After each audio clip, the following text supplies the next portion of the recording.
ঠিক অনুরূপভাবে কোরবানির যে দলিল আছে সেই সম্বন্ধে আমাদের তৃতীয় যে জিনিসটা আমরা শিক্ষা লাভ করি সেটা হচ্ছে ইখলাস, অর্থাৎ আন্তরিকতা।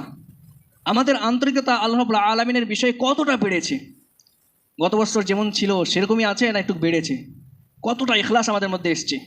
কেননা আল্লাহ রাব্বুল আলামিন সূরা আনআমের 162 নম্বর আয়াতের মধ্যে উল্লেখ করে বলছেন, কুল ইন্না সলাতি ওয়া নুসুকি ওয়া মাহইয়ায়া ওয়া মামাতি লিল্লাহি রাব্বিল আলামিন, অর্থাৎ তুই বলে দাও ইন্না সলাতি ওয়া নুসুকি, আমার সলাত, আমার কোরবানি, ওয়া মাহইয়ায়া ওয়া মামাতি, আমার জীবন এবং আমার মৃত্যু একমাত্র আল্লাহ রাব্বুল আলামিনের জন্যই।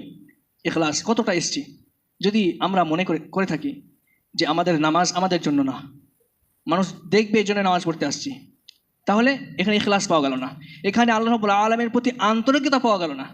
যদি আমরা ভেবে থাকি ওয়ানুসুকি, আমাদের কোরবানি একমাত্র আল্লাহ রাব্বুল আলামিনের উদ্দেশ্য নাই, আমাদের উদ্দেশ্যটা হচ্ছে মানুষ যাতে দেখতে পাই যে আমি এতটা অ্যামাউন্টের পশু ক্রয় করেছি, এত তরতাজা পশু ক্রয় করেছি, এই উদ্দেশ্য হয়, তাহলে এখান থেকে আমরা যে একটা শিক্ষা গ্রহণ, অর্থাৎ আমাদের যে আন্তরিকতা হওয়া উচিত ছিল, ইখলাসটা বাড়ার উচিত ছিল, সেটা আমরা করতে পারিনি।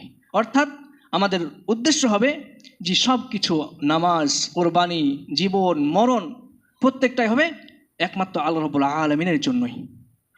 যদি ইখলাস ঠিক না থাকে, যদি নিয়তের মধ্যে গড়বড়ি থাকে, আন্তরিকতা ঠিক না থাকে, সেটা রিয়ার মধ্যে পড়ে যাবে, মানুষকে দেখানোর উদ্দেশ্যে। আর রিয়া হচ্ছে শিরক।